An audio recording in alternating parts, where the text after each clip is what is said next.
আল্লাহ পাক বলেছেন, আকীদা যার দুরুস্ত আছে, আমলে আল্লাহ পাক তাকে ঠেকাবে না। ইসলাম ধর্মের সবচেয়ে গুরুত্বপূর্ণ বিষয় হচ্ছে আকীদা বা ইয়াকিন, যার অর্থ ঈমান বা বিশ্বাস। প্রতিটা মুসলমান ঈমান নিয়ে মৃত্যুবরণ করার ইচ্ছা পোষণ করে। তাই প্রথমে জানা দরকার ঈমান কি। ঈমান হচ্ছে আল্লাহ পাকের বিশেষ এক অনুগ্রহ। তিনি যাকে ইচ্ছা তাকে ঈমান দান করেন। আল্লাহ পাক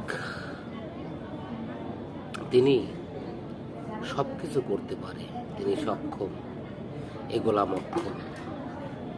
আল্লাহ আমাদের আকীদা দুরুস্ত করার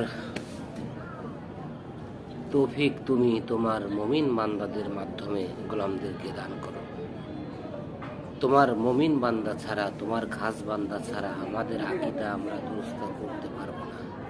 তোমার মুমিন বান্দার মাধ্যমে আমাদের আকীদা আমরা দুরুস্ত করতে পারবো, তোমার হুকুম হাকাম মেনে চলতে পারবো। আল্লাহ তুমি এক, তোমার পথ একটাই। আমরা জগতে যতগুলো পথ দেখি, এর মধ্যে একটি পথ সঠিক, বাদ বাকি ৭২টি পথ বিভ্রান্তি। একটি দল সঠিক।